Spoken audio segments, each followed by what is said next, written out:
அதாவது நம்ம நினச்சிக்கிறோம் பெரிய நபி, உலகத்தாருக்கு ஈருலகத்திற்கு நபி அப்படின்டா மனைவி பக்கத்திலே வரமாட்டாங்க. இல்லை, மனைவியோடு எப்படி வாழ வேண்டும் என்பதற்கும் மிக லேசான முறையிலும் அழகான முறையிலும் வாழ்ந்து காட்டியது. ஸல்லல்லாஹு அலைஹி வஸல்லம் அவர்களுடைய பெட்ரூம் கூட இபாதத்துடைய இடம். நம்ம பெட்ரூமோட ஸல்லல்லாஹு அலைஹி வஸல்லம் பெட்ரூமை கம்பேர் பண்ண முடியாது.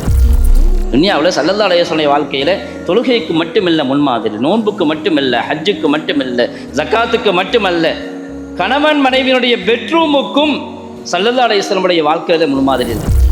ஸல்லல்லாஹு அலைஹி வஸல்லம் அவர்களும் ஆயிஷாவும் அவ்வளவு அந்யோன்யமாக இருந்தாங்க. ஓட்டப்பந்தயம்லாம் வச்சுக்குவாங்க, ஓட்டப்பந்தயம் வைப்பாங்க. பல சமயங்கள் அப்படி தான், மனைவி சத்தமாக கொஞ்சம் வேகமாக பேசுனாங்கண்டா நம்ம கொஞ்சம் அமைதியாயிடணும், நம்மளும் சேர்ந்து அதுக்கு மேலே சத்தம் போடக்கூடாது. நம்ம ஜெயிக்கட்டும், நம்ம தோக்கணும். மனைவி இடத்திலே தோற்பது நமக்கு தோல்வி அல்ல, அது வாழ்க்கையினுடைய சந்தோஷத்தினுடைய ரகசியம். அது ஸல்லல்லாஹு அலைஹி வஸல்லம் அவர்களே சொல்லியிருக்கிறார்கள், நான் தோற்பவனாக, மனைவி இடத்தில் தோற்பவனாக இருக்கத்தான் விரும்புகிறேன் என்று. ஆயிஷா, உன் மேல உள்ள பிரியம் இப்படி அப்படி அல்ல, சாதாரணமான பிரியம் அல்ல, கயிற்றில் போடப்பட்ட முடிச்சுன்னாங்க. மனைவியை சந்தோஷப்படுத்த பழகாதவங்க உலகத்தில் எதையும் சாதிக்க முடியாது. மனைவியை சந்தோஷப்படுத்த பழகணும். ஸல்லல்லாஹு அலைஹி வஸல்லம் அவர்கள் ஆயிஷா ரலியல்லாஹு அன்ஹா அவர்களோடு அப்படி இருந்தார்கள். எதற்காக இந்த பிரியம் வந்துச்சு? அழகுக்காகவா? அப்படி என்றால் சரித்திரத்தில் சொல்லுவாங்க, ஆயிஷாவை விட ஜுவைரியா ரலியல்லாஹு அன்ஹா, ஸைனப் ரலியல்லாஹு அன்ஹா அழகாக இருந்தாங்க. ஹஜ்ரத் ஆயிஷாவுக்கும் குழந்தை கிடையாது. ஆயிஷா ரலியல்லாஹு அன்ஹா அவங்களுக்கு குழந்தை இல்லை. ஆனாலும் யார் இந்த உம்மத்திக்கு எனக்குன்னு கேட்கல, உம்மத்துக்காகத்தான் கேள்வி கேட்டாங்க. எதிரிகளுக்கு முன்னால் நின்று இருக்கிறார்கள், சஹாபாக்களுக்கு உபதேசித்திருக்கிறார்கள், பல பயணங்களில் இருந்திருக்கிறார்கள். ஆனால் ஸல்லல்லாஹு அலைஹி வஸல்லம் வஃபாத் எங்கே வந்துச்சு? ஆயிஷா ரலியல்லாஹு அன்ஹா அவர்களுடைய மடியில் தான். நபியாக இருந்தும் கூட மனைவிமார்களுடைய அனுமதி இல்லாமல் அவர்களுக்கு முரணாக எதையும் செய்ய முடியாது என்பதை உலகத்திற்கு நிரூபித்து காட்டினார்கள்.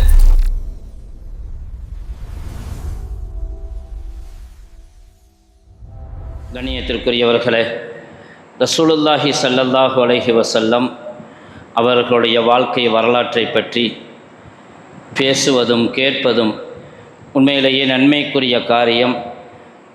அதை ரபியுல் அவ்வல் மாதத்தில் மட்டுமல்ல, எல்லா காலங்களிலும் நபிகள் நாயகம் ஸல்லல்லாஹு அலைஹி வஸல்லம் அவர்களை பற்றி பேச வேண்டும், கேட்க வேண்டும், அவர்களுடைய காட்டித்தந்த வழிமுறையின்படி வாழ வேண்டும்.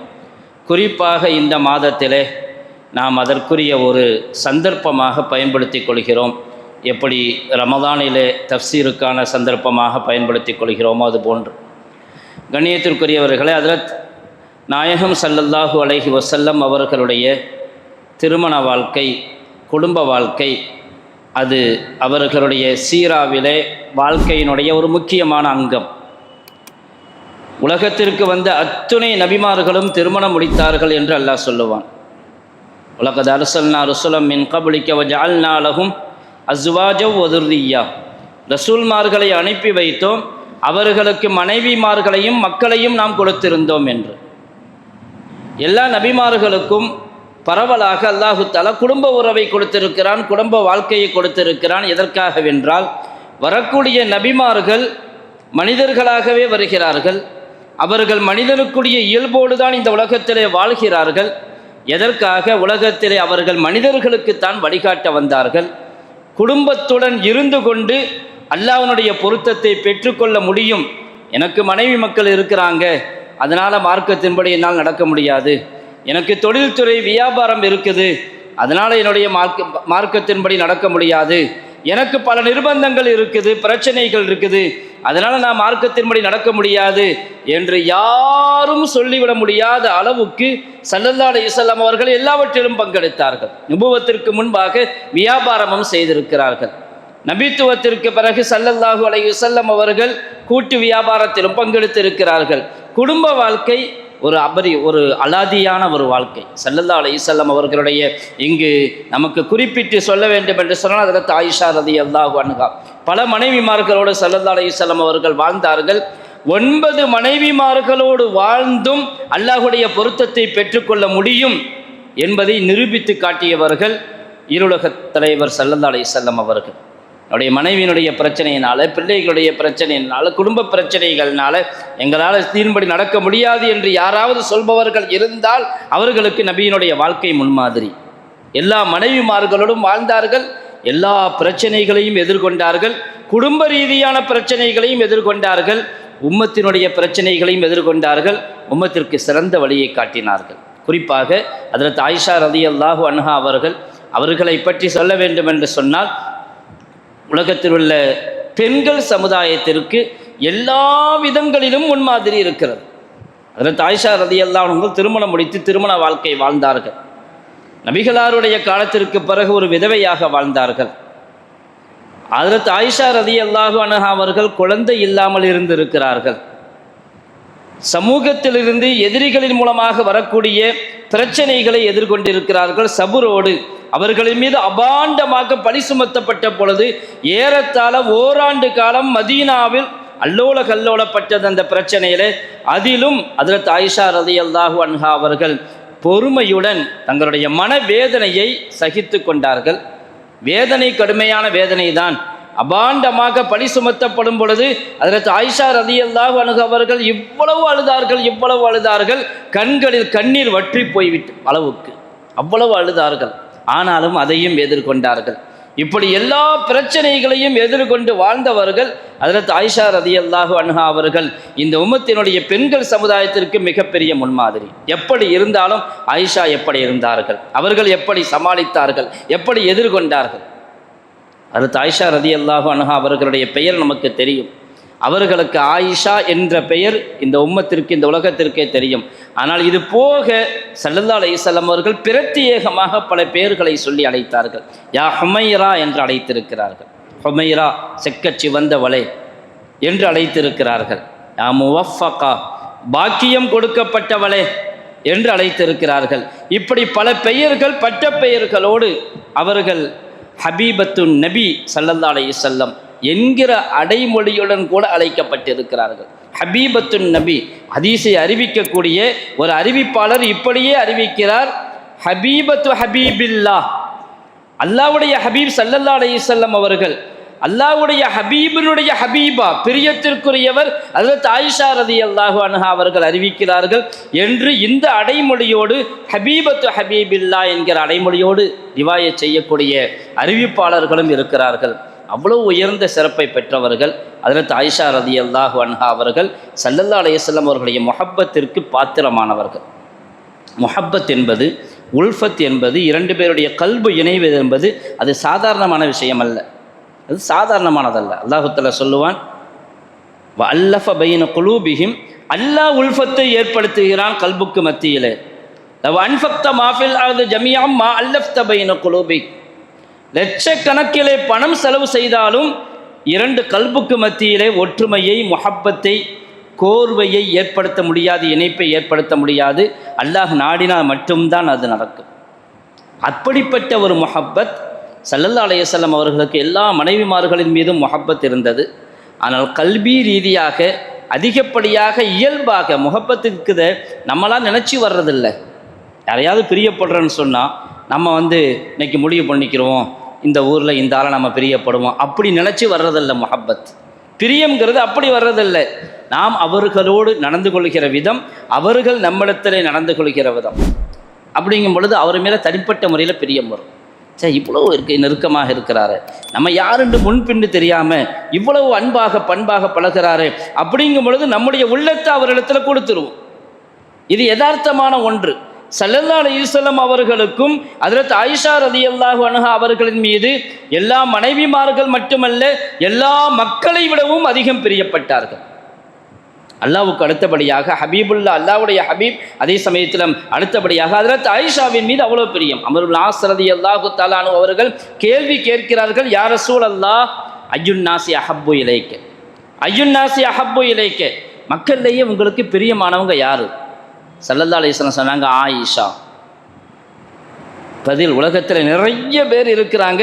ஹஜ்ரத் அபூபக்கர் சித்திக், ஹஜ்ரத் உமர், ஹஜ்ரத் உஸ்மான், ஹஜ்ரத் அலி, ஹஜ்ரத் ஃபாத்திமா, ஹஜ்ரத் ஹதீஜா ரலியல்லாஹு அன்ஹும் சொல்லத்தகுந்த பெயர்கள் நிறைய இருந்தும் கூட ஸல்லல்லாஹு அலைஹி வஸல்லம் அவர்கள் அந்த இடத்துல சொன்ன பேர் ஆயிஷாவை தான். கேட்டவங்க கேள்வி கேட்டாங்க ஆண்களில் யாரை பிரியப்படுவீங்கன்னு கேட்டாங்க. அப்போ சொன்னாங்க அபூபக்கர் சித்திக் ரலியல்லாஹு அன்ஹு. அவ்வளவு, அதாவது அஹப்புன் நாஸ், மக்களிலேயே ஆக பிரியமானவர்கள் எனக்கு யார்? ஆயிஷா ரலியல்லாஹு அன்ஹா அவர்கள். முஹப்பத்திற்கான காரணம் என்ன? அதற்கு 1000 காரணங்கள் உண்டு. நம்முடைய முஹப்பத்தை போன்று அல்ல, வெற்றி முஹப்பத் அல்ல, வேண்டாத பிரியம் அல்ல, தேவையில்லாத பிரியம் அல்ல, தவறான பிரியமும் அல்ல. இன்னைக்கு நிறைய பிரியங்கள், பல வகையான பிரியங்கள் இருக்குது. 2 பேருக்கு மத்தியில் பிரியம் ஏற்படுகிறது என்று சொன்னால் அது வேண்டாத பிரியங்கள் நிறைய இருக்குது, தவறான பிரியம் நிறைய இருக்கிறது. யாரு மேலே பிரியம் வைக்கணும், யாரு மேலே பிரியம் வைக்கக்கூடாது என்பதற்கு வரையறை இருக்குது. இன்னைக்கு உலகத்தில் பாவமான பிரியங்கள் நிறைய உண்டு. பாவமான பிரியங்கள், 2 பேரும் பிரியப்பட்டால் அது அல்லாஹ்வுக்கு பொருத்தமாகவும் அமையும், அல்லாஹ்வுடைய கோபத்தையும் கொண்டு வரும். அந்த பிரியம் எதன் அடிப்படையில் இருக்கிறது என்பதுதான் முக்கியம். ஸல்லல்லாஹு அலைஹி வஸல்லம் அவர்களுக்கு ஹஜ்ரத் ஆயிஷா ரலியல்லாஹு அன்ஹா அவர்கள் மீது அவ்வளவு பிரியம் இருந்ததுனால சஹாபாக்கள் எல்லாரும் என்ன நினைப்பாங்கன்னு சொன்னால், ரசூலுல்லாஹ்வுக்கு ஹதியா கொடுக்கறதா இருந்தால் ஆயிஷாவுடைய வீட்டில் ஸல்லல்லாஹு அலைஹி வஸல்லம் எப்போ இருக்காங்களோ அப்போ தான் கொடுத்து அனுப்பும். ஏன்னா ஸல்லல்லாஹு அலைஹி வஸல்லம் ரொம்ப சந்தோஷமாக இருக்கிற நேரம், ரொம்ப பிரியமாக இருக்கிற அது ஆயிஷாவோடு எப்போ, அதாவது மனைவிமார்கள் ஒவ்வொரு நாளைக்கும் ஒவ்வொரு மனைவியுடைய வீட்டில் இருக்கும் பொழுது ஆயிஷாவுடைய வீட்டில் என்று இருக்கிறாங்களோ அன்னைக்கு தான் எல்லா ஹதியாக்களும் அன்பளிப்புகளும் வந்து சேரும். பொதுவாக இது மற்ற மனைவிமார்களுக்கு கொஞ்சம் நெருடலாகத்தான் இருக்கும். ஏன் இப்படி செய்கிறாங்க எல்லாரும், எங்கள் வீட்டில் இருக்கும்போதெல்லாம் தரக்கூடாதா? அதை நம்ம முடிவு செய்ய முடியாது, அது அல்லாஹ்வுடைய முடிவு. இருந்தாலும் ஸல்லல்லாஹு அலைஹி வஸல்லம் அவங்கள்ட்ட யாரையாவது அனுப்பி இதுக்கு ஒரு முடிவு கட்டணும். யாரையாவது அனுப்பி இதுக்கு, எப்போ பார்த்தாலும் ஆயிஷா வீட்டில் இருக்கும்போது தான் ஹதியா போகணுமா, நம்ம வீட்டில் இருந்தால் வரக்கூடாதா? அப்படியெல்லாம் யோசித்து ஹஜ்ரத் ஃபாத்திமா ரலியல்லாஹு தஆலா அன்ஹா அவங்கள முடிவு பண்ணாங்க, நீங்கள் போய் பேசுங்க இது விஷயத்தில். ஸல்லல்லாஹு அலைஹி வஸல்லம் அவங்கள்ட்ட இது விஷயமா நீங்கள் போய் பேசுங்கன்னு சொல்லி ஹஜ்ரத் ஃபாத்திமா ரலியல்லாஹு அன்ஹா அவங்கள அனுப்பி வச்சாங்க. ஸல்லல்லாஹு அலைஹி வஸல்லம் அவங்கள்ட்ட வந்தாங்க. ஹஜ்ரத் ஃபாத்திமா ரலியல்லாஹு அன்ஹா இதை பற்றி பேசுனாங்க.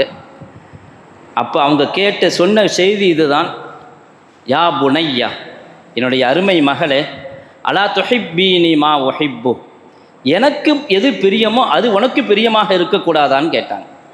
அலா துஹிப்பீன மா உஹிப்பு, எனக்கு எது பிரியமோ அது உனக்கு பிரியமாக இருக்கக்கூடாதா? ஏன் யா ரசூலல்லாஹ், நீங்கள் பிரியப்படுறது தான் நான் பிரியப்படுறேன்னாங்க. சொன்னாங்க உஹிப்பு ஹாதிஹி, நான் இவளை பிரியப்படுகிறேன், ஆயிஷாவை. ஹஜ்ரத் ஃபாத்திமா ரலியல்லாஹு அன்ஹா அதோடு நகண்டுட்டாங்க.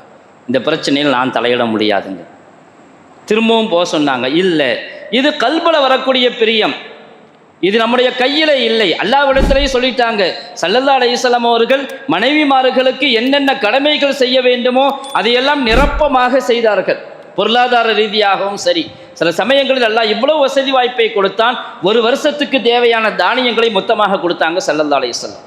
பொருளாதார தேவைகள், செலவினங்கள், தங்குமிடங்கள் எல்லாவற்றையும் நியாயமாக நடுநிலையாக செய்தார்கள். ஆனால் யா அல்லாஹ், என்னுடைய கல்பு யாரின் பக்கமாவது சாய்கிறது என்று சொன்னால் அதில் என்னை பிடித்து விடாது என்று சொன்னார்கள். அது நம்மளால் முடிவு செய்கிறதில்லை. நம்முடைய கல்பில் வரக்கூடிய முஹப்பத் அது அல்லாஹ்வால் போடப்படுகிற முஹப்பத், அது யாராலும் எதுவும் செய்ய முடியாது. உம்மு சலமா ரலியல்லாஹு அன்ஹா வந்தாங்க. அதுக்கடுத்து உம்மு சலமா ரலியல்லாஹு அன்ஹா வந்து அதே பிரச்சனையை கொண்டு வந்தாங்க. எப்போ பார்த்தாலும் ஹதியா ஆயிஷா வீட்டில் இருக்கும்போது தான் வரணுமான்னு கேட்டாங்க. ஸல்லல்லாஹு அலைஹி வஸல்லம் அவங்க வந்து யாரையும் போய் கொண்டு வாங்கன்னு சொல்லலை, கொண்டு வர வேணான்னு சொல்லலை. இது நபிகளார் எடுக்கிற முடிவல்ல. ஆனாலும் ஹஜ்ரத் ஆயிஷாவின் மீது இருக்கிற தனிப்பட்ட முகப்பத்தில் உம்மு சலமாவை பார்த்து சொன்னாங்க, லா துதீனி ஃபி ஆயிஷா, ஆயிஷா விஷயத்தில் என்னிடத்தில் நீங்கள் எனக்கு தொல்லை கொடுக்காதீங்கன்னாங்க. மனைவிமார்களிலேயே திருமணத்திற்கு முன்பாகவே ஸல்லல்லாஹு அலைஹி வஸல்லம் அவர்களுக்கு காட்டப்பட்டவர்கள் ஹஜ்ரத் ஆயிஷா ரலியல்லாஹு அன்ஹா அவர்கள். ஹஜ்ரத் அபூபக்கர் சித்திக் அவர்களுடைய மகளார், அல்லாஹ் ஏற்படுத்தி கொடுத்த மனைவி. அப்படிப்பட்ட ஒரு பெண், லா துதீனி ஃபி ஆயிஷா, தயவு செஞ்சு ஆயிஷாவுடைய விஷயத்தில் எனக்கு தொல்லை கொடுக்காதீங்க. ஏன் தெரியுமா? வல்லாஹி மா நஸல அலையல் வஹி, வஹி எப்பொழுதுமே இறங்கி கொண்டு இருக்குது எனக்கு. ஆனால் எனக்கு சில சமயங்களில் நம்ம நினைப்போம் அந்த நேரத்தில் வஹி வராதுண்டு. மனைவியோடு படுக்கையில் இருக்கும் பொழுது வஹி வருவதில்லை. ஆனால் ஆயிஷாவுடன் இருக்கும் பொழுது அல்லாஹ் எனக்கு வஹியை இறக்குகிறான். ஃபீ லிஹாஃபி இம்ராஅத்தின் மின்குன் கைருஹுன்ன, கைருஹா, அவளை தவிர, ஆயிஷாவை தவிர வேறு எந்த மனைவிமார்களுடைய போர்வையில் இருக்கும் பொழுதும் எனக்கு வஹி இறங்குவது கிடையாது. ஆனால் ஆயிஷாவுடன் நான் படுக்கையில் இருக்கும் பொழுது எனக்கு அல்லாஹ் வஹி இறக்கி வைக்கிறான். ஸல்லல்லாஹு அலைஹி வஸல்லம் அவர்களுடைய பெட்ரூம் கூட இபாதத்துடைய இடம். நம்ம பெட்ரூமோட ஸல்லல்லாஹு அலைஹி வஸல்லம் பெட்ரூமை கம்பேர் பண்ண முடியாது. அதுவும் இன்றைய காலத்தினுடைய பெட்ரூம், படுக்கை அறை, மனிதர்களுடைய மனைவியோடு இருக்கக்கூடிய, எப்படி மனைவியோடு குடும்பம் நடத்த வேண்டும், பகல் எப்படி இருக்க வேண்டும், இரவு எப்படி இருக்க வேண்டும் என்பதை கூட ஸல்லல்லாஹு அலைஹி வஸல்லம் அவர்கள் நமக்கு வழிகாட்டி கொடுத்திருக்கிறார்கள். அதிலும் அதிகமான விஷயங்கள் ஹஜ்ரத் ஆயிஷா ரலியல்லாஹு அன்ஹா அவர்களின் மூலமாக நாம் பெற்றுக்கொண்டோம். ஆனால் இன்றைய படுக்கை அறை மிக வித்தியாசமாகி போய்விட்டது. கணவன்களுடைய படுக்கையறை கூட பல இடங்களில் தேவையில்லாத காட்சிகளை கண்டு அதை நாம் ஒரு எப்படி ஆக்கிவிட்டோம் என்றால் அதை ஒரு அசிங்கமானதாக ஆக்கிவிட்டோம். ஆனால் ஸல்லல்லாஹு அலைஹி வஸல்லம் பெட்ரூம் கூட, படுக்கையறை கூட வஹி இறங்குவதற்கு தகுதியானதாக இருந்தது. ஹஜ்ரத் ஆயிஷா ரலியல்லாஹு அன்ஹா அவருடைய விஷயத்தில் சொன்னாங்க, எனக்கு வஹி இறங்குறது வேறு எந்த மனைவியோடு இருக்கும் பொழுதும் இறங்குவதில்லை, ஆயிஷாவோடு. ஸல்லல்லாஹு அலைஹி வஸல்லம் முஹப்பத்திற்கான காரணம் அப்படி இருந்தார்கள் ஹஜ்ரத் ஆயிஷா ரலியல்லாஹு அன்ஹா அவர்கள். ஸல்லல்லாஹு அலைஹி வஸல்லம் அவர்களும் ஆயிஷாவும் அவ்வளவு அந்யோன்யமாக இருந்தாங்க. ஓட்டப்பந்தயம்லாம் வச்சுக்குவாங்க, ஓட்டப்பந்தயம் வைப்பாங்க. இன்னைக்கு கணவன் மனைவி 2 பேரும் சேர்ந்தே வாக்கிங் போகிறது உண்டு. டாக்டர் வாக்கிங் போகணும்னு சொல்லிட்டாங்க, கணவன் மனைவி 2 பேருமே சேர்ந்து வாக்கிங் போகிறோம். அது நம்முடைய உடல்நிலை, அதுக்கு தகுந்தபடி நம்ம உடம்பை சரி செய்கிறதுக்கு வாக்கிங் போய் தான் ஆகணும். ஸல்லல்லாஹு அலைஹி வஸல்லம் பயணத்தில் இருக்கும் பொழுது ஒரு தடவை கேட்டாங்க, ஆயிஷா பந்தயம் வச்சுக்குமாண்டு. ஆனால் இந்த சுன்னத்தின்படி எத்தனை பேர் அமல் செஞ்சுருப்போம்? மனைவியோடு ஓட்டப்பந்தயம், மனைவியோடு குடும்பம் நடத்துகிற வாழ்க்கை இருக்குதே, அது ஸல்லல்லாஹு அலைஹி வஸல்லம் அவர்களும், அதாவது நம்ம நினச்சிக்கிறோம் பெரிய நபி, உலகத்தாருக்கு ஈருலகத்திற்கு நபி அப்படின்டா மனைவி பக்கத்திலே வரமாட்டாங்க. இல்லை, மனைவியோடு எப்படி வாழ வேண்டும் என்பதற்கும் மிக லேசான முறையிலும் அழகான முறையிலும் வாழ்ந்து காட்டியிருக்கிறாங்க. மனைவி ஒதுக்கி வைக்கப்பட வேண்டியவள் அல்ல. நல்லவர்கள் என்றால் பெண்ணை விட்டு ஒதுங்கி இருப்பவர்கள் அல்ல. தக்வாவினுடைய உச்சம் இறுதி குடும்ப வாழ்க்கையில் இருக்கிறது. குடும்ப வாழ்க்கையின் மூலமாகத்தான் இறையச்சத்தை பெற முடியும். ஓட்டப்பந்தயம் வச்சாங்க, வேகமாக ஓடினாங்க. ஆயிஷா ரலியல்லாஹு அன்ஹா முந்திட்டாங்க, நான் ஜெயிச்சிட்டேன்னாங்க. ஸல்லல்லாஹு அலைஹி வஸல்லம் சந்தோஷப்பட்டாங்க. உன்னை ஜெயிக்க விட்டு நான் சந்தோஷப்படுறேன் அப்படின்னு மனசில் நினச்சிக்கிறேன். சில சமயங்களில், பல சமயங்கள் அப்படி தான். மனைவி சத்தமாக கொஞ்சம் வேகமாக பேசுனாங்கண்டா நம்ம கொஞ்சம் அமைதியாயிடணும். நம்மளும் சேர்ந்து அதுக்கு மேலே சத்தம் போடக்கூடாது. நம்மளும் சேர்ந்து அதுக்கு மேலே சத்தம் போட்டால் அது வேறு மாதிரி விவகாரமாயிடும். அவங்க சத்தம் போட்டால் நம்ம சத்தத்தை இறைக்கிறோம். அவங்கள சத்தம் போட விடுங்க, அவங்க ஜெயிக்கட்டும், நம்ம தோற்கணும். மனைவி இடத்திலே தோற்பது நமக்கு தோல்வி அல்ல, அது வாழ்க்கையினுடைய சந்தோஷத்தினுடைய ரகசியம். அது ஸல்லல்லாஹு அலைஹி வஸல்லம் அவர்களே சொல்லியிருக்கிறார்கள், நான் தோற்பவனாக, மனைவி இடத்தில் தோற்பவனாக இருக்கத்தான் விரும்புகிறேன் என்று. மனைவி நினைக்கணும், பரவாயில்லையே நம்ம மேலே, நம்ம புருஷன் நம்ம சொல்கிறது தான் கேட்குறாரு. எந்த மனைவி அப்படி நினைக்கிறாளோ அந்த குடும்பம் தான் சந்தோஷமாக இருக்கும். நம்ம புருஷன் நம்ம சொல்கிறத கேட்குறாரு அப்படின்னு அவங்க மனசில் பதியணும். அவங்க மனசில் பதியணும். அதுக்கு நிறைய செலவு செய்யணும்னு கட்டாயம் இல்லை. நம்முடைய அன்பை வெளிப்படுத்தினாலே போதும். நம்முடைய பாசத்தையும் அன்பையும் அவ்வப்போது சொல்லி காட்டணும், வெளிப்படையாக சொல்லணும். மனைவி இடத்துல, நாம் மனைவி இடத்துல வச்சிருக்கக்கூடிய பாசத்தை மனசிலே வைக்கக்கூடாது. சாப்பிட வந்திருக்கிற ஒருத்தர் சாப்பிடும்போது நல்ல டேஸ்ட்டாக இருக்குது, சில சமயம் டேஸ்ட்டு கம்மியாகவும் இருக்கலாம். நல்லா இருக்கும் பொழுது ரொம்ப நல்லா இருக்குதுமா இன்னைக்கு அப்படின்னு சொல்லணும். இந்த ஒரு வார்த்தையில் அவங்க குளிர்ந்து போகிறது இருக்குது, அது மாதிரி குளிர்ந்து போகிறது வேறு எப்பவும் கிடையாது.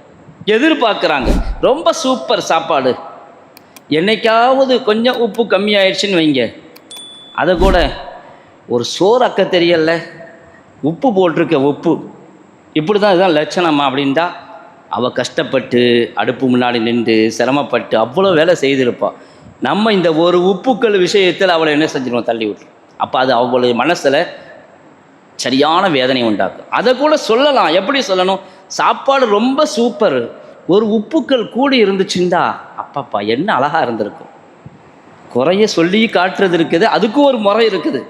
ஒரு உப்புக்கள் கூடி இருந்தால் சாப்பாடு இன்னும் கொஞ்சம் எங்கேயோ போயிருக்குமே சமையல் அப்படின்னு சொன்னால் இதை சொல்லணும். அது மனைவிட்டு சொன்னால் அவள் ரொம்ப பெருமைப்பட்டுருவாள். பெருமைப்படணும், மனைவி பெருமைப்படணும். ஸல்லல்லாஹு அலைஹி வஸல்லம் அவர்கள் அப்படி நடந்து கொண்டாங்க. ஒரு தடவை ஆயிஷாவை பார்த்து இப்படியும் சொன்னாங்க, ஹுப்பி லக்கி, ஆயிஷாவை பார்த்து சொல்கிறாங்க, ஹுப்பி லக்கி கஉக்தத்தின் ஃபி ஹபலின், ஆயிஷா உன் மேலே உள்ள பிரியம் இப்படி அப்படி அல்ல, சாதாரணமான பிரியம் அல்ல, கயிற்றில் போடப்பட்ட முடிச்சுன்னாங்க. கைத்தற சேர்த்து முடிச்சு போட்டால் எப்படி இணைஞ்சி பிணைஞ்சி இருக்கும், அது மாதிரி பிரியம் நம்ம 2 பேருக்கு மத்தியில் இருக்குதுண்டு. யார் சொல்கிறது? சொன்னது யார்? ஈருலக தூதர் சர்க்காரை ஆலம் ஸல்லல்லாஹு அலைஹி வஸல்லம் அவங்க சொல்கிறாங்க. குடும்ப வாழ்க்கையில் எவ்வளோ பெரிய முன்மாதிரி சொல்லி காட்டினாங்க. என்னுடைய பிரியம் சாதாரணமானதல்ல, கஉக்தத்தின் ஃபீ ஹபலின், கயிற்றில் போடப்பட்ட முடிச்சு, அது அந்த முடிச்சு எவ்வளவு இணைஞ்சி பிணைஞ்சி இருக்குது, அது மாதிரி நம்ம 2 பேருடைய உள்ளமும் பிணைஞ்சு இருக்குதுன்னாங்க. இப்படி வீட்டில் போய் சொல்லி பாருங்க. திடீர்னு போய் இன்றைக்கி போய் நைட்டு போய் சொன்னீங்கன்னு வைங்க, என்ன நல்லதானே இருந்தீங்க, என்ன ஆச்சுன்னு கேட்பாங்க. நல்லதானங்க இருந்தீங்க, என்ன நம்ம எப்போவுமே அப்படி பேசி பழக்கப்பட்டு திடீர்னு ஒரு மாதிரி இப்படி மாறிட்டோன்னு வைங்க. ஆனாலும் சொல்லணும், நேரம் பார்த்து சமயம் பார்த்து. நம்ம சொல்கிறது ரொமான்ஸ், அது கூடாததல்ல.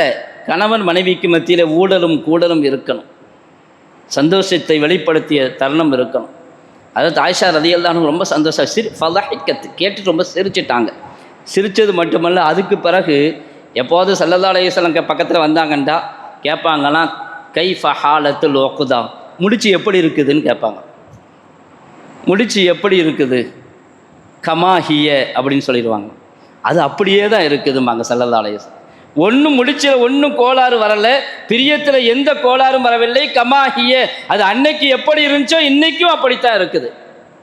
மனைவியை சந்தோஷப்படுத்த பழகாதவங்க உலகத்தில் எதையும் சாதிக்க முடியாது. மனைவியை சந்தோஷப்படுத்த பழகணும். ஸல்லல்லாஹு அலைஹி வஸல்லம் அவர்கள் ஆயிஷா ரலியல்லாஹு அன்ஹா அவர்களோடு அப்படி இருந்தார்கள்.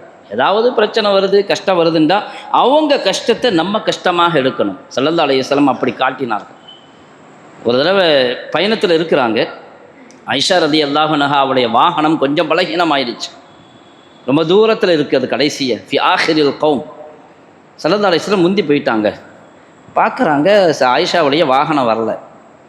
ஆயிஷா ரலியல்லாஹு அன்ஹா சொல்கிறாங்க, நான் இப்படி கடைசியில் பின்தங்கி இருப்பதை பார்த்து வேதனைப்பட்டு ஸல்லல்லாஹு அலைஹி வஸல்லம் அவர்கள் வா அரூசா என்று சொன்னதை என் காதில் கேட்டேன்னாங்க. வா அரூசான்னு சொன்னால், அரூசாண்டா என்னங்க, புதுமண பெண் அர்த்தம், புது மணமக்களுக்கு சொல்கிற வார்த்தை. வா அரூசான்னு சொன்னால் கை சேதப்பட்டு சொல்கிறது. என்னுடைய மனைவிக்கு ஏற்பட்ட பிரச்சனையை பார்த்து இவ்வளவு கை சேதப்படுகிறேனே, என்ன ஆச்சுன்னு தெரியலையே. ஸல்லல்லாஹு அலைஹி வஸல்லம் சப்தம் அவங்க காது வரைக்கும் போயிருக்கு. அப்போ ஸல்லல்லாஹு அலைஹி வஸல்லம் அவர்கள் குடும்ப வாழ்க்கையை எப்படி நடத்தி காட்டியிருக்கிறார். வா அப்படிங்கிற வார்த்தை இருக்குது, தமிழில் வேறொரு அர்த்தம் இருக்கும். வாண்டா வான்னு சொல்கிறது, அரபியில் வா அரூசாண்டா தங்களுடைய கை சேதத்தை வெளிப்படுத்துறது. இப்படி ஆயிடுச்சே, இப்படி நடந்திருக்கக்கூடாதே, வெளிப்படுத்துகிறார்கள் ஹஜ்ரத் ஆயிஷா ரலியல்லாஹு அன்ஹா அவர்கள். அதே மாதிரி ஆயிஷா ரலியல்லாஹு அன்ஹா அவர்களும் ஸல்லல்லாஹு அலைஹி வஸல்லம் மேலே முஹப்பத்தோடு இருப்பாங்க. கணவனும் அப்படி, மனைவியும் அப்படி. நபிகளாரின் மீது அவ்வளவு பிரியத்தோடு இருப்பார்கள் ஸல்லல்லாஹு அலைஹி வஸல்லம் அவர்களின் மீது எல்லா சமயங்களிலும்.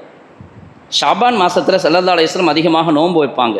சொல்லுவாங்க, அந்த நேரத்தில் தான் நானும் நோன்பு வச்சுக்கிருவேன். ரமதான் மாதத்தில் சுத்தமில்லாத காலத்தில் நோன்பு விட்டு போயிருக்குமா இல்லையா, அந்த நோன்பை கலா செய்கிறதுக்கு ஸல்லல்லாஹு அலைஹி வஸல்லம் நோன்பு வைக்கிற காலத்தை நான் பயன்படுத்திக்கிருவேங்கிறான். அவங்களுக்கு சிரமம் கொடுக்கக்கூடாதுங்கிறதுக்காக. ஒரு பெண்மணி கேட்டாங்க அதில் ஆயிஷாட்ட, மருதாணி போடலாமான்னு கேட்டான். மருதாணி போடலாமா?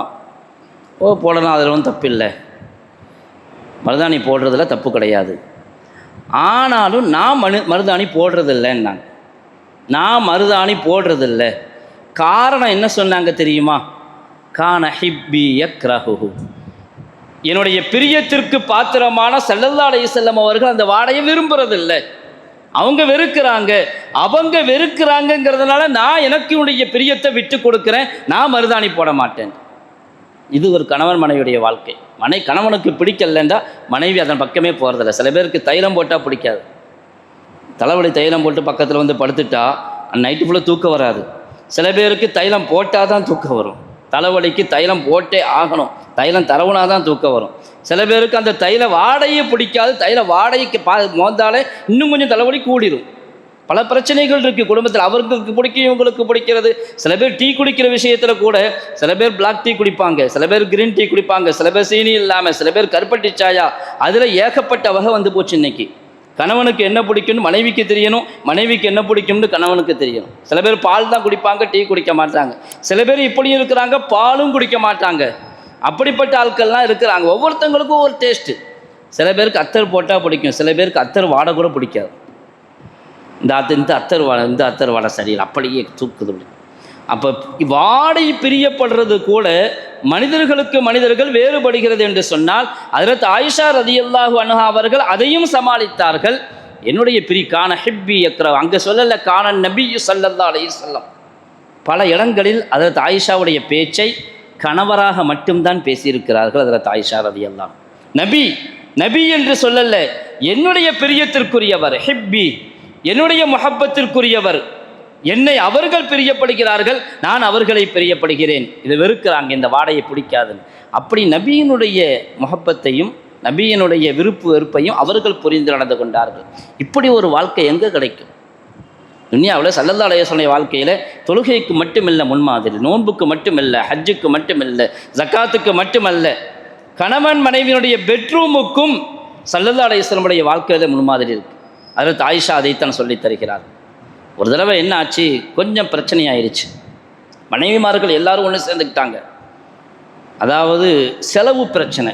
இப்போ இருக்கிற பிரச்சனையும் அதுதான். மாதத்துக்கு எவ்வளோ பணம் கொடுக்கணும், எவ்வளோ செலவாகுது. ஓரளவு நம்மளால் ஒவ்வொருத்தங்களும் அவங்களுக்கு முடிஞ்ச அளவுக்கு செலவுக்கு பணம் கொடுப்பாங்க. ஸல்லல்லாஹு அலைஹி வஸல்லம் அவங்களும் மனைவி என்று இருந்தால் நான் நபி, அதனால் பணம்லாம் தரமாட்டேன் அப்படின்னு சொல்ல முடியாது. நஃபக்கா பொறுப்பு ஒன்று இருக்குது, அது ஸல்லல்லாஹு அலைஹி வஸல்லம் கரெக்டாக செய்வாங்க. கொடுத்து கொண்டு இருந்தாங்க. ஒரு நேரத்தில் என்ன ஆச்சுன்னு சொன்னால், நிறைய கனிமத்தினுடைய சொத்துக்கள் வர ஆரம்பிச்சிச்சு. இப்போ மனைவிமார்கள்லாம் பார்த்தாங்க, பாருங்க பக்கத்தில் பாரசீகத்தில் அங்கே உள்ள பெரிய பெரிய ராணிகள் எல்லாம், மகாராணிகள்லாம் எப்படி வாழ்கிறாங்க, நாங்கள் எப்படி வாழ்கிறோம், அதனால் எங்களுக்கு கொஞ்சம் கூட்டி கொடுங்க காசு. இது எல்லா பெண்களுக்கும் உரிய யதார்த்தமான குணம். செலவு கொஞ்சம் பணத்தை கூட்டுங்க, இல்லாமையாக இருக்குது, கனிமத்துடைய சொத்து நிறைய குவியுது. அப்படி குமியும் பொழுது அதையும் எங்களுக்கையும் தரக்கூடாது, எங்களுக்கு கொஞ்சம் சேர்த்து கொடுங்கன்னாங்க. சேர்த்து கொடுங்கன்னு சொன்னது அது யதார்த்தமான பேச்சு. நம்முடைய வீட்லேயும் உங்களுடைய வீட்லேயும் எல்லா வீட்லேயும் நடக்கிறது தான் இது. எங்கே செலவு கூடிக்கிட்டே போகுதுங்க, பத்தாதுங்க. அப்போ அந்த சம்பளம் வாங்கினீங்க, இப்போ நல்ல பெரிய ஆளாயிட்டீங்க, நிறைய சம்பளம், கவர்மெண்ட் ஜாப் ஆகிடுச்சு, அப்புறம் என்னங்க எங்கே நல்ல செலவு செய்யுங்க அப்படின்னு கேட்குறது யதார்த்தமான ஒன்று. ஆனால் நபியினுடைய வீட்டில் இருந்து கொண்டு துனியாவுக்கு ஆசைப்படுவதை நபிகள் நாயகம் ஸல்லல்லாஹு அலைஹி வஸல்லம் அவர்கள் மட்டுமல்ல, அல்லாஹ்வும் விரும்பவில்லை. இப்படி சொன்ன உடனே ஸல்லல்லாஹு அலைஹி வஸல்லம் அவங்க யோசிக்கிறாங்க, அவங்களுக்கு துனியா தான் இருக்குது, நமக்கு துனியா மட்டுமல்ல அதுக்கு மேலே இருக்குது ஆகிரத். அல்லாஹ் குர்ஆன்ல ஆயத்தை இறக்கி வச்சிட்டான். ஸல்லல்லாஹு அலைஹி வஸல்லம் சில நாட்கள், ஒரு மாத காலம் குடும்பத்தை விட்டு ஒதுங்கி இருந்தாங்க, மனைவிமார்களை விட்டு. ஏனென்று சொன்னால் இந்த பிரச்சனை எல்லா குடும்பத்திலையும் வர்ற பணப்பிரச்சனை. ஸல்லல்லாஹு அலைஹி வஸல்லம் அவங்களுக்கு அல்லாஹ் ஆயத்தை இறக்கி வைக்கிறான். யா ஐயுஹன் நபி குல்லி அஸ்வாஜிக இன் குன்துன்ன துரிதனல் ஹயாத்தத் துன்யா வஸீனதஹா ஃபதஆலைன வமத்திஉகுன்ன வஸர்ரிஹுகுன்ன ஸராஹன் ஜமீலா. நபியே, மனைவிமார்களுக்கு தெளிவாக சொல்லிருங்க, உங்களுக்கு உலக வாழ்க்கை தான் வேணுமென்றால், உலகத்தினுடைய காசு பணம் தான் வேண்டுமென்றால் எல்லாரும் வாங்க, உங்களுக்கு அள்ளி கொடுக்குறேன், கொடுத்து உங்களை அனுப்பி விட்டுறேன். எனக்கு மனைவியாக இருக்கணுங்கிற தேவை கிடையாது, உங்களை அனுப்பி விட்டுறேன். வயின்குன் துண்ண துரிதின, நீங்கள் அதைத்தான் விரும்புகிறீங்கண்டா அப்படி செஞ்சுக்குங்க. வயின்குன் துண்ண துரிதின அல்லாஹ வ ரசூலஹு வத்தாரல் ஆஹிரா, நீங்கள் அல்லாஹ்வையும் அல்லாஹ்வுடைய தூதரையும் ஆகிரத்தையும் நாடுவீர்கள் என்று சொன்னால் அதற்குரிய கூலி தனி என்று ஓப்பனாக சொல்லுங்கன்னு நாங்கள் ஸல்லல்லாஹு அலைஹி வஸல்லம் அவங்கள்ட்ட அல்லாஹ் சொன்னான். இப்போ இந்த ஆயத்து இறங்கின பிறகு மனைவிமார்கள்ட்ட இந்த செய்தியை சொல்லணும். என்ன செய்தி? ஒன்று தெளிவாக புரியணும். எல்லாரும் பல குற்றச்சாட்டுகள் வைக்கிறது உண்டு. வெளியே இஸ்லாத்துக்கு வெளியே இருந்து பல மனைவிகளை திருமணம் முடித்தது, அது ஒரு தனி டாபிக். நான் அந்த டாப்பிக்குள்ளே இப்போ போகலை. அது ஒரு பெரிய குற்றச்சாட்டாக பேசுகிறது உண்டு. அது ஒரு குற்றமே கிடையாது, அவ்வளவு யதார்த்தமானதும் நியாயமானதும், அதற்கு ஏராளமான காரணங்கள் உண்டு. அதற்குள்ளே போகலை. ஒரே ஒரு விஷயத்தை சொல்கிறேன், ஸல்லல்லாஹு அலைஹி வஸல்லமுடைய நிக்காஹும் அல்லாஹ்வுடைய உத்தரவின் பேரில் தான், தலாக்கும் அல்லாஹ்வுடைய உத்தரவின் பேரில் தான். அல்லாஹ் சொன்னால் இந்த மனைவியை விட்டு விலகுங்கன்னு சொன்னால் விலகிடணும். இந்த மனைவியோடு வாழ வேண்டாம், விலகி, இங்கே அதை தான் அல்லாஹ் சொல்கிறான். மனைவிமார்களை கூப்பிட்டு சொல்லுங்க, துன்யா தான் வேணும்டா நீங்களாம் உங்கள் வீட்டுக்கு போங்க, பணத்தை கொடுத்துட்றேன். இதுக்கு என்ன அர்த்தங்க? தலாக்கு தான். யார் சொல்கிறது? அல்லாஹ் சொல்கிறான். கூப்பிட்டு நம்முடைய நபியினுடைய மனைவி விஷயத்தில் அல்லாஹ் முடிவெடுக்கிறான். திருமணத்தை மட்டுமல்ல, பிரிவதையும் அல்லாஹ் தான் முடிவெடுக்கிறான். அல்லாஹ்வுடைய உத்தரவுக்குத்தான் நபிகள் நாயகம் ஸல்லல்லாஹு அலைஹி வஸல்லம் அவர்கள் கட்டுப்பட்டார்களே தவிர தங்களுடைய ஆசைக்காக இச்சைக்காக திருமணம் செய்தார்கள் என்பது சரித்திரமும் கிடையாது, நடப்பும் கிடையாது. அது சரித்திரத்தை முழுவதுமாக பார்ப்பவர்களுக்கு தெரியும். இங்கே அல்லாஹ் அதைத்தான் சொன்னான், கூப்பிட்டு சொல்லுங்கள்.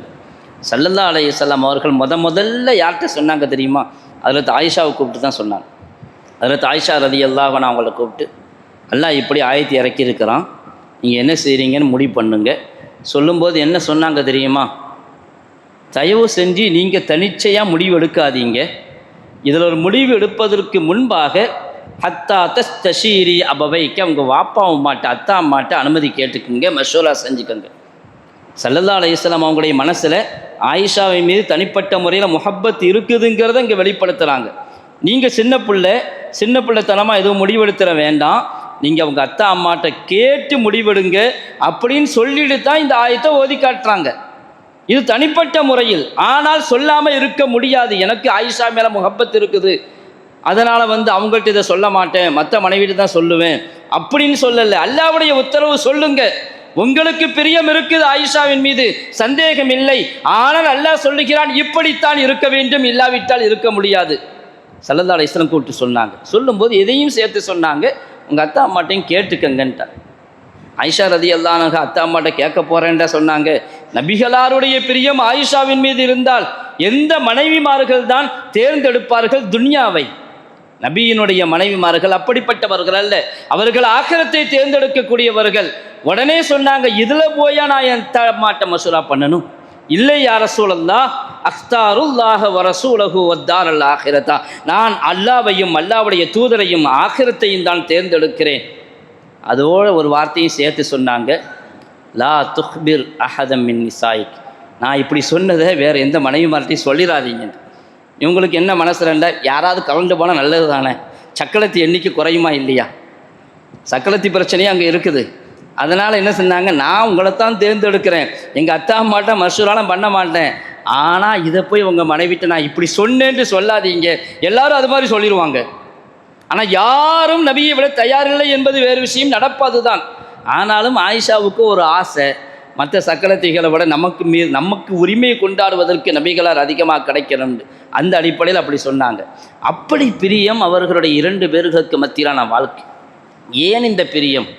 ஆயிஷாவின் மீது இவ்வளோ பிரியப்படுகிறார்கள் என்றால் எதனால்? இன்றைக்கி உலகத்தில் பிரியம் ஏற்படுறதுக்கு பல காரணங்கள் இருக்கலாம். அழகு, லிமா அலிஹா ஒலி ஜமா அலிஹா ஒலி ஹசபிஹா, ஹதீஸிலே வருது. குடும்ப உறவை தேர்ந்தெடுக்கிறதுனா செல்வத்து காசு பணம் நிறைய இருக்குது, அல்லது அழகாக இருக்கிறாங்க. இதில் ஸல்லல்லாஹு அலைஹி வஸல்லம் அவங்களுக்கு ஆயிஷா மேலே இவ்வளவு பிரியம் ஏன் வருது? எதற்காக இந்த பிரியம் வந்துச்சு? அழகுக்காகவா? அப்படி என்றால் சரித்திரத்தில் சொல்லுவாங்க, ஆயிஷாவை விட ஜுவைரியா ரலியல்லாஹு அன்ஹா, ஸைனப் ரலியல்லாஹு அன்ஹா அழகாக இருந்தாங்க. அழகு என்று எடுத்துக்கொண்டால் அவர்கள் அழகு. ஆயிஷாவுடைய அழகை பற்றி 1-2 அறிவிப்புகள் தான் வருகிறது. ஹஜ்ரத் உமர் ரலியல்லாஹு தஆலா அன்ஹு அவர்கள் தங்களுடைய மகள் ஹஃப்ஸாவை பார்த்து சொன்னார்கள். ஹஃப்ஸாவும் நபிகளார் திருமணம் முடித்திருந்தார்கள். ஹஃப்ஸா, நீங்கள் ஏமாந்துடாதீங்க, உங்களை விட ஆயிஷா அதிகம் அழகுள்ளவர்கள், அதனால் உஷாராக இருந்துக்கங்கன்னு சொன்னாங்க. அழகுள்ளவர்கள் தான், ஆனால் ஆயிஷாவை விடவும் அழகுள்ளவர்கள் இருந்திருக்கிறார்கள். ஹஜ்ரத் ஜுவைரியா, ஹஜ்ரத் ஸைனப் ரலியல்லாஹு அன்ஹுமா. அப்போ வெறும் அழகின் காரணமாக பிரியம் வந்துச்சு அப்படின்னு சொல்ல முடியாது. என்றால் ஈருலகத்தின் நபி அவ்வளவு பேணுதலாக இந்த உம்மத்திற்கே வழிகாட்ட வந்த இறை தூதர் ஸல்லல்லாஹு அலைஹி வஸல்லம் அவர்கள் பிரியப்படுகிறார்கள் என்று சொன்னால் அதற்கான உண்மையான சரியான காரணம் ஆயிஷாவுடைய அந்த புத்தி கூர்மை, அறிவு, சிந்தனை. அவர்களின் மூலமாக இஸ்லாத்திற்கு கிடைக்கக்கூடிய லாபம் மக்களுக்கு போய் ஏறத்தாழ 2000க்கும் அதிகமான ஹதீஸ்கள் அறிவிச்சிருக்கிறாங்க.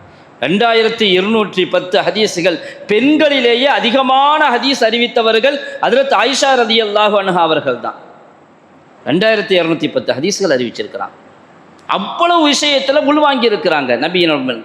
எல்லா விஷயத்தையும் கேட்டு இருக்கிறாங்க. அவங்களுடைய இஜ்திஹாதின் மூலமாக, அவங்களுடைய திறனாய்வின் மூலமாக உம்மத்திற்கு ஏராளமான செய்திகளை கொடுத்திருக்கிறார்கள். நபிகள் நாயகம் ஸல்லல்லாஹு அலைஹி வஸல்லம் வஃபாத்துக்கு பிறகு இந்த உலகத்திலே முஸ்லிம்களுக்கு முஃப்தியாக திகழ்ந்தவர்கள் பெண்களிலேயே ஹஜ்ரத் ஆயிஷா ரலியல்லாஹு அன்ஹா அவர்கள். ஹஜ்ஜினுடைய சமயத்திலே அவங்களுக்கு தனி கூடாரம் போடப்பட்டிருக்கும். மக்கள் ஃபத்வா கேட்பதற்காக, மார்க்க தீர்ப்பு கேட்பதற்காக. வாரிசுரிமை பிரச்சனையிலே எல்லோராலும் பதில் சொல்ல முடியாது. அதிலே பதில் சொல்லக்கூடிய ஒரு நபர் ஆயிஷா ரலியல்லாஹு அன்ஹா. அப்படிப்பட்ட திறமையுள்ளவர்கள். பிரியத்திற்கான காரணம் அது. பல சமயங்களில் ஸல்லல்லாஹு அலைஹி வஸல்லம் அவங்க ஒரு செய்தியை சொன்னாங்கண்டா அதிலிருந்து 10 செய்தியை கேட்பாங்க. ஒரு தடவை சொன்னாங்க ஸல்லல்லாஹு அலைஹி வஸல்லம், மன்கான லஹு ஃபரதானி தஹலல் ஜன்னா. சில சமயங்களில் குழந்தை ஆசை உள்ளவங்க இல்லாதவங்க யாரும் இருக்க மாட்டாங்க. எல்லாரும் கல்யாணம் முடிச்சுட்டா உடனே குழந்தை உண்டாகணும், குழந்தை பெறணும். அது ஒரு பெரிய ஆசை. நம்முடைய ஆசை மட்டுமல்ல, மற்றவங்களுடைய அந்த விசாரணையையும் பிற கேள்வியையும் தவிர்த்து கொள்ளணுங்கிறதுக்காவது ஒரு பிள்ளை பெற்றணும்னு நினைப்பாங்க. இல்லாட்டி கல்யாணம் முடிச்சு 4 மாதம் ஆனாலே உடனே 2வது மாதத்துலேயே கேள்வி கேட்க ஆரம்பிச்சிருவாங்க. என்ன ஆச்சு, என்ன ஆச்சு, என்ன ஆச்சு. அது யாருக்கும் அந்த ஆசை இல்லாமல் இருக்காது. ஆனால் சில சமயங்களில் அல்லாஹ்வோட ஏற்பாடு, குழந்தை பிறந்து கொஞ்ச நாள்லேயே இறந்து போவது. பிறந்து 1 மணி நேரத்தில், 1 நாளில், 2 நாளில், அல்லது 1 மாதத்தில், 1 வயசில், 2 வயசில் சின்ன குழந்தைகளாக இருக்கும் பொழுதே இறந்து போகிறது இருக்குது. அது ஒரு வேதனைக்குரிய விஷயம். கஷ்டப்பட்டு வயிற்றில் சுமந்து அந்த குழந்தையை பெற்றெடுத்து அந்த குழந்தைக்கு தேவையான எல்லா ஏற்பாடுகளையும் செய்து எல்லாம் செஞ்சு கொடுத்து அந்த குழந்தையை நல்ல ஆரோக்கிய நிலைக்கு கொண்டு வர்றதுக்கு பொருளாதார ரீதியாகவும், உடல் ரீதியாகவும், மனோ ரீதியாகவும் பெற்றோர்கள் பட்ட கஷ்டங்கள் நமக்கு தெரியும். ஆனால் அதற்கு பிறகு அந்த குழந்தை கையை விட்டு போகுதுண்டா தாங்கிக் கொள்ள முடியாத வேதனை. ஸல்லல்லாஹு அலைஹி வஸல்லம் சொன்னாங்க, யாருக்காவது 2 குழந்தைகள் இப்படி தவறி போயிருச்சுன்னு சொன்னால் அவங்களுக்கு பேர் வச்சாங்க ஃபரத். ஃபரத்துன்னு சொன்னால் முன்னேற்பாடு செய்யக்கூடியவர்கள். நம்ம நாளைக்கு ஒரு ஊருக்கு போகிறோம், அந்த ஊரில் போய் எப்படி தங்குவோம், எப்படி சாப்பிடுவோம், அதற்கான முன்னேற்பாடு செய்பவர்கள் ஏற்கனவே ஏற்பாடு செய்யப்பட்டிருக்கும். இந்த இடத்துல நீங்கள் தங்கணும், இங்கே சாப்பிடணும், இதுக்கு தான் ஃபரத். இந்த குழந்தைக்கு பேர் வச்சாங்க ஸல்லல்லாஹு அலைஹி வஸல்லம் ஃபரத். இவங்க உங்களுடைய ஆখিরাத்துக்கு முன்னேற்பாடு செய்கிறவங்க. குழந்தை கைவிட்டு போயிடுச்சா கவலைப்படாதீங்க, கவலை இயல்பாக இருக்கும். ஆனாலும் ஆறுதல் அடையுங்கள், இந்த குழந்தை நாளைக்கு உங்களை சொர்க்கத்துக்கு கூட்டு போய் சேர்க்கும். சுவர்க்கத்தை தயார் செய்யும் இந்த குழந்தை. தஹலல் ஜன்னா, சுவர்க்கத்திற்கு போவார். இதை கேட்டுக்கிட்டே இருந்தாங்க ஹஜ்ரத் ஆயிஷா ரலியல்லாஹு அன்ஹா அவங்க. யா ரசூலல்லாஹ், வமன் கான லஹு ஃபரத்துன் மின் உம்மத்திக்க. உங்களுடைய உம்மத்தில் ஒரு நபர் மட்டும், ஒரு குழந்தை மட்டும், ஸல்லல்லாஹு 2 குழந்தைன்னு சொன்னாங்க. அப்போ ஒரு குழந்தை மூத்தா போச்சுன்னா இந்த வெகுமதி கிடைக்குமான்னு கேட்டாங்க. பட்டுன்னு கேட்கணும் கேள்வி. ஹஜ்ரத் ஆயிஷா ரலியல்லாஹு அன்ஹா இது மாதிரி கேள்வி கேட்பாங்க ஸல்லல்லாஹு அலைஹி வஸல்லம் அவங்கள்ட்ட. சொன்னாங்க அந்த சமயத்தில், மன்கான லஹு ஃபரத்துன் யா முவஃபகா. அந்த சமயத்தில் வச்ச பேர் அது. பாக்கியம் கொடுக்கப்பட்டவளே, ஒரு குழந்தை தப்பி போனாலும் அந்த சிறப்பு உண்டுன்னு சொன்னாங்க. யா முவஃபகா, பாக்கியம் கொடுக்கப்பட்டவளும் எதை சொல்றாங்க? மார்க்க விளக்கம் இவ்வளவு அல்லாஹ் உங்களுக்கு கொடுத்திருக்கிறானே, உண்மையிலேயே நீங்கள் தௌஃபீக் செய்யப்பட்டவர், உண்மையிலே நீங்கள் பாக்கியம் கொடுக்கப்பட்டவள். யா முவஃபகா. ஸல்லல்லாஹு அலைஹி வஸல்லம் மனைவியை கூப்பிட்டு அழைக்கிறாங்க ஆயிஷாவை. உண்டு, கண்டிப்பாக அவரும் சொர்க்கம் செல்வாங்க. ஹஜ்ரத் ஆயிஷா அதோடு சும்மா விடல. வமன் லம் யகுன் லஹு ஃபரத்துன் மின் உம்மத்திக்க யா ரசூலல்லாஹ். 7 பிள்ளையை பெற்றாங்க. இந்த காலத்தில் 7 பிள்ளைலாம் ரொம்ப ரேர். 2ங்கிறது இன்றைக்கி அதிகமாக போச்சு. ஒரு குழந்தை இல்லாடி 2, அவ்வளோதான். 3வது குழந்தை பிறந்துச்சுன்னு சொன்னால் ஆஸ்பத்திரியில் மட்டும் வித்தியாசமாக பார்க்குறதில்ல, சமூகத்திலையும் இன்றைக்கி வித்தியாசமாக பார்க்குறாங்க. நிறைய குழந்தை பிறக்கிறது தப்பு கிடையாது. அல்லாஹ் கொடுத்திருந்தா பெறணும், அல்லாஹ் அதற்கான ரிஸ்கை ஏற்பாடு செய்வான். இன்றைக்கி அப்படி இல்லாததுனால தான் பல பிரச்சனைகள். இப்போ சில பேருக்கு அல்லாஹ் கொடுத்தா 3 குழந்தை, 3 குழந்தையும் வளர்ந்து ஆளாகி நம்ம மௌத்தாகிற வரைக்கும் அவங்க மௌத்தாகல, அல்லாஹு தஆலா நீண்ட ஆயுளையும் ஆஃபியத்தையும் அவங்களுக்கும் கொடுத்துருக்குறோம். ஆயிஷா கேட்டாங்க, அது மாதிரி இருந்தால் என்னன்னு கேட்டாங்க. அவங்களுக்கு யார் ஃபரத்து? இந்த கேள்வியை கேட்கணும் அந்த இடத்துல இருந்து. அதுக்கு தேவை ஆயிஷா ரலியல்லாஹு அன்ஹா கேட்டாங்க. உங்கள் உம்மத்தில் ஹஜ்ரத் ஆயிஷாவுக்கும் குழந்தை கிடையாது. ஆயிஷா ரலியல்லாஹு அன்ஹா அவங்களுக்கு குழந்தை இல்லை. ஆனாலும் யார் இந்த மின் உம்மத்திக்க எனக்குன்னு கேட்கல, உம்மத்துக்காகத்தான் கேள்வி கேட்டாங்க. மின் உம்மத்திக்க, உங்களுடைய உம்மத்துக்கு இப்படி ஏற்பட்டுச்சுன்னா என்ன செய்யறது? சொன்னாங்க ஆயிஷா, அனஃபரத்து உம்மத்தி, நான் இருக்கிறேன்னாங்க. என்ன போன்று என்னை கொண்டு என்னுடைய இழப்பை போன்று இந்த உம்மத்திற்கு பேரிழப்பு எதுவும் கிடையாது. அவ்வளவு பெரிய சோதனை இந்த உம்மத்திற்கு. அவர் பெற்ற குழந்தை இறந்தால் எவ்வளவு வேதனைப்படுவாரோ அதைவிட பன்மடங்கு வேதனை என்னை இழந்ததன் காரணமாக இந்த உம்மத்தில் வேதனைப்படுவார்கள், கவலைப்படுவார்கள். நான் அவர்களுக்காக இருக்கிறேன்னு சொன்னாங்க ஆயிஷா ரலியல்லாஹு அன்ஹா. இது போன்று பல கேள்விகளை கேட்டு அவர்கள் மார்க்க திறனை வெளிப்படுத்தியதால் அவர்களின் மீதுள்ள அலாதியான பிரியம். ஒரு தடவை எப்படி கேட்டாங்க, யார சொல்லலாம், எனக்கு 2 பக்கத்து வீட்டுக்காரங்க இருக்கிறாங்க, 2 பக்கத்து வீட்டுக்காரங்க இருக்கிறாங்க. அந்த 2 பக்கத்து வீட்டுக்காரங்களில் நான் ஏதாவது ஹதியா கொடுத்து அனுப்பணுண்டா முதல்ல ஹதியா கொடுக்கணுன்ட்டு மனசு வரணும், தர்மம் செய்யணுங்கிற மனசு வரணும், சதக்கா ஒவ்வொரு நாளைக்கும் சதக்கா செய்கிற பழக்கத்தை உண்டாக்கணும். ஏதோ கொஞ்சம் ஒவ்வொரு நாளும் சதக்கா செய். ரம்ஜான் வந்தால் தான் ஜக்காத்துங்கிறது கடமை, அது தனி. ஆனால் நஃபிலான தர்மங்கள் எப்போவுமே செய்யணும். அந்த பழக்கத்தை கொண்டு வரணும் சமூகத்தில். அது ஆயிஷா ரலியல்லாஹு அன்ஹா 2 பக்கத்து வீடு இருக்குது, ஜாரைன் 2 பக்கம் பக்கத்து வீடு இருக்குது. நான் ஹதியா கொடுக்கண்டா யாருக்கு கொடுத்து அதிகமான நன்மை கிடைக்கும், யாருக்கு ஹதியா கொடுத்தால் அதிகமான நன்மை கிடைக்கும் என்று கேட்குறாங்க. ஸல்லல்லாஹு அலைஹி வஸல்லம் சொன்னாங்க, அக்ரபுல் பாபி இலைக்க, வாசல் யாருடைய வாசல் உங்கள் வீட்டுக்கு பக்கத்தில் இருக்குது அவங்களுக்கு கொடுங்கன்னாங்க. சில சமயங்களில் பொதுச்சுவர் இருக்கும், பக்கத்தில் வீடு இருக்கும். சில சமயங்கள் என்ன காம்பவுண்ட் சுவர் போட்டிருப்போம். இந்த பக்கம் ஒரு பக்கத்து வீடு இருக்கும், இந்த பக்கம் ஒரு பக்கத்து வீடு இருக்கும். இந்த பக்கம் உள்ள பக்கத்து வீடு ஒரு 10 அடி தூரத்தில் இருக்குது, இந்த பக்கத்தில் உள்ள பக்கத்து வீடு ஒரு 5 அடி தூரத்தில் இருக்குது. அக்ரபுல் பாப், வாசல் யாருடைய பாபு வாசல் நெருக்கமாக இருக்குது. 10 அடிங்கிறது தூரம், 5 அடிங்கிறது நெருக்கம். அவங்களுக்கு கொடுத்தா அதிக நன்மை கிடைக்கும், 2 பேருக்கு கொடுத்தாலும் நன்மை கிடைக்கும். ஆனால் ஆயிஷா ரலியல்லாஹு அன்ஹா கேட்க விரும்பியது, நான் ஒரே அமல் தான் அதிகமான நன்மையை பெற்றுக்கொள்ள வேண்டும், அதற்கு என்ன வழின்னு கேட்டாங்க. இது மாதிரி பல கேள்விகளை கேட்டிருக்கிறாங்க. நமக்கு எல்லாருக்கும் தெரியும் லைலத்துல் கத்ரில் என்ன துவா ஓதணும், அல்லாஹும்ம இன்னக அஃபூவுன் துஹிப்புல் அஃபு ஃபஅஃபு அன்னி. அந்த துவாவை கேட்டு இந்த உம்மத்துக்கு கொடுத்தது யாரு? ஆயிஷா ரலியல்லாஹு அன்ஹா. கேட்டாங்க, லைலத்துல் கத்ரை பெற்றுக்கொண்டா நான் என்ன துவா ஓதணும்னு கேட்டாங்க. கேள்வி கேட்கறது தான் பாதி இல்முன்னு சொல்லுவாங்க. அந்த திறமை அதற்கு ஆயிஷா ரலியல்லாஹு அன்ஹா அவங்கள்ட்ட இருந்துச்சு. அப்படி கேட்டு கேட்டு இந்த உம்மத்துக்கு நிறைய சடங்கு சம்பிரதாயங்களை ஒழிச்சாங்க. சொன்னாங்க, ஐயாமுல் ஜாஹிலியா ஒரு பழக்கம் உண்டு, ஷாபான் மாதத்தில் கல்யாணம் முடிக்க மாட்டாங்க, ஷாபான் மாதத்தில் கல்யாணம் வச்சுக்க மாட்டாங்க. இப்போ ஆயிஷா ரலியல்லாஹு அன்ஹா சொன்னாங்க, இன்றைக்கும் உண்டு சில மாதங்களில். இப்போ அல்லாஹ்வுடைய நிறைய மாற்றமாயிருச்சு. எப்போ வேணாலும் கல்யாணம், எப்போ கவர்மெண்ட் லீவு இருக்குதோ அப்போ கல்யாணம். அது என்ன மாதமாக இருந்தாலும் சரி, என்ன கிழமையாக இருந்தாலும் சரி. கவர்மெண்ட் லீவு கிடைக்குதா, ஸ்கூல் லீவு இருக்குதா, அது எப்போ வந்தாலும் கல்யாணம். ஒரு நேரத்தில் இருந்துச்சு முஹர்ரம் 10 நாள் கல்யாணம் முடிக்கக்கூடாது, சஃபர் மாதம் கல்யாணம் முடிக்கக்கூடாது. இப்போ ரமலான்லேயே கல்யாணம் நடக்குது. அப்படி பல இடங்களும் மாறிடுச்சு. அந்த காலத்தில் ஜாஹிலியாவுடைய காலத்தில் ஷாபான் மாதம் கல்யாணம் வைக்க மாட்டாங்க, அது பரக்கத்து இருக்காதுன்றவாங்க. ஹஜ்ரத் ஆயிஷா ரலியல்லாஹு அன்ஹா சொல்லுவாங்க, ஜாஹிலியாவில் ஷாபான் மாதத்தில் கல்யாணம் வைக்க மாட்டாங்க.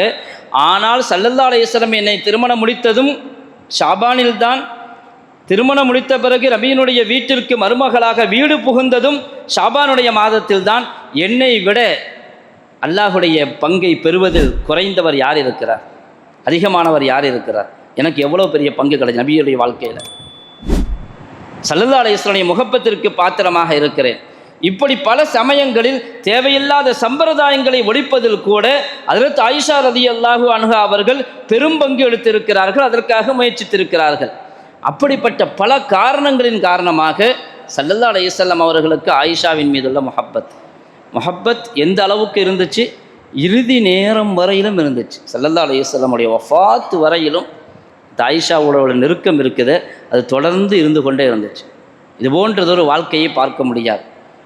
உலகத்தில் பல இடங்களில் ஜிஹாதுக்கு போயிருக்கிறாங்க, எதிரிகளுக்கு முன்னால் நின்று இருக்கிறார்கள், சஹாபாக்களுக்கு உபதேசித்திருக்கிறார்கள், பல பயணங்களில் இருந்திருக்கிறார்கள்.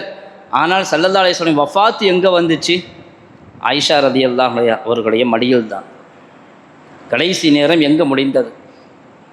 தன்னுடைய மனைவியின் பக்கத்திலே.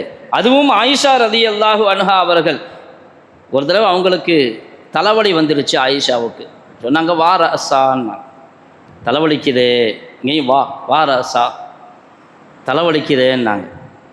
ஸல்லல்லாஹு அலைஹி வஸல்லம் சொன்னாங்க, அதனால என்ன பிரச்சனை, ஏதாவது போய் ஆகி போச்சுன்னு சொன்னால் நான் இருக்கேன், வான ஹய்யுன் வஸ்தக்ஃபிரு லக்கி, நான் உங்களுக்காக இஸ்திக்ஃபார் செய்வேன், பாவ மன்னிப்பு தேடுவேன் அப்படின்ட்டு மனைவியிடத்திலே ஒரு சகஜமாக பேசினாங்க. ஆயிஷா உடனே டென்ஷன் ஆகிட்டாங்க ரலியல்லாஹு அன்ஹா. ஓஹோ, நான் போன உடனே இந்த வீட்டிலையே இன்னொரு மனைவியோடு வாழ நீங்கள் நினைக்கிறீங்களா அப்படின்னு ஸல்லல்லாஹு அலைஹி வஸல்லம் சொன்னதை இப்படியும் கேட்டாங்க. மனைவி என்கிற அந்தஸ்திலிருந்து கேட்டாங்க. அதை முடிஞ்ச அந்த சம்பாஷணை முடிஞ்ச சமயத்திலேயே ஸல்லல்லாஹு அலைஹி வஸல்லம் தலையை பிடிச்சிட்டாங்க. அனவாரசா, ஸல்லல்லாஹு அலைஹி வஸல்லம் தலைவலி ஆரம்பிச்சிருச்சு. சரித்திரத்தில் வருது, அதுதான் அவங்களுடைய வஃபாத்திற்கும் காரணமாக இருந்துச்சு. வாரசா, தலைவலி, தலைவலி, தலையில் கட்டு, அதுதான் ஆரம்பம்.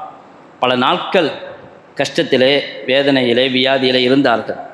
சக்கராத்துடைய நிலையிலே ஸல்லல்லாஹு அலைஹி வஸல்லம் அவர்களும் இருந்திருக்கிறார்கள்.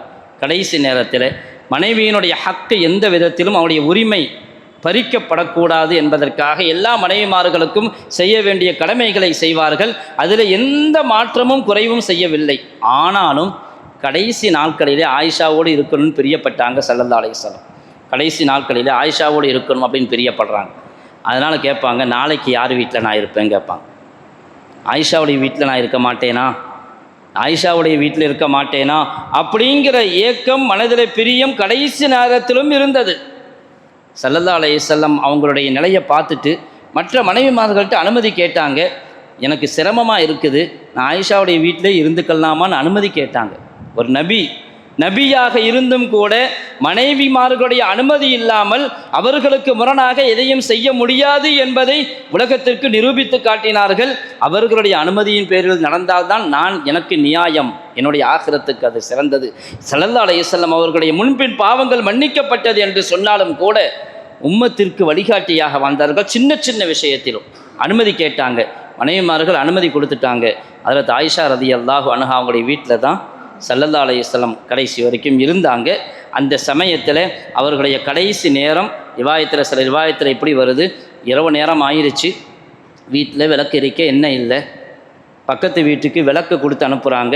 உக்குத்துரி ஃபி மிஸ்பாஹினா, கொஞ்சம் விளக்கில் கொஞ்சம் எண்ணெய் ஊற்றி கொடுங்க. ஸல்லல்லாஹு அலைஹி வஸல்லம் கடைசி நேரத்தில் இருக்கிறாங்கன்னு சொன்னாங்க. கடைசி நேரத்தில் இருட்டில் விளக்கு எரிக்கிறதுக்கு எண்ணெய் இல்லை. எப்படிப்பட்ட நபி, எப்படிப்பட்ட இடம்! இன்றைக்கி அங்கே தான் பெட்ரோல் வந்துக்கிட்டு இருக்குது. அங்கிருந்தால் பூரா உலகத்துக்கும் சப்ளை.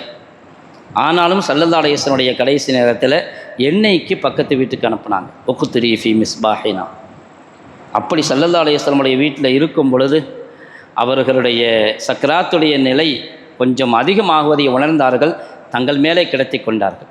ஹஜ்ரத் ஆயிஷா ரலியல்லாஹு அன்ஹா அவர் மனைவிங்கிறவங்க அப்படிப்பட்டவர்கள். ஆரம்பத்திலிருந்து கடைசி வரையிலும் எப்படிப்பட்ட கஷ்டத்திலும் உடனிருப்பவள் மனைவி. மற்றவங்க விட்டுருவாங்க, பெத்த பிள்ளைங்க கூட சில பக்கத்தில் வரமாட்டாங்க. ஆனால் மனைவியோ கணவனோ அப்படி இருக்க மாட்டாங்க. எந்த நிலைகளையும் எதிர்கொள்ள தயாராவார்கள். அதுக்கு பேர் தான் முஹப்பத். கணவன் மனைவிக்கான முஹப்பத் உண்மையாக இருந்தால் எவ்வளவு கஷ்டமாக இருந்தாலும், கேவலமாக இருந்தாலும், அசிங்கமாக இருந்தாலும் மனைவி நகரமாட்டால், கணவன் நகரமாட்டான். ஆயிஷா ரலியல்லாஹு அன்ஹா தங்க மேலே கிடத்திக்கிட்டாங்க. சொன்னாங்க, ஸல்லல்லாஹு அலைஹி வஸல்லம் எங்கே வஃபாத்தானாங்க தெரியுமா? பைன சஹரி வ நஹரி, என்னுடைய நெஞ்சுக்கும் கழுத்துக்கும் மத்தியில் தான் படுத்து ஸல்லல்லாஹு அலைஹி வஸல்லம் ரூஹு பிரிஞ்சிச்சு. கடைசி நேரத்தில் ஸல்லல்லாஹு அலைஹி வஸல்லம் எச்சிலுடன் ஆயிஷா ரலியல்லாஹு அன்ஹா எச்சிலும் கலந்தது. மிஸ்வாக் கேட்டாங்க ஸல்லல்லாஹு அலைஹி வஸல்லம்.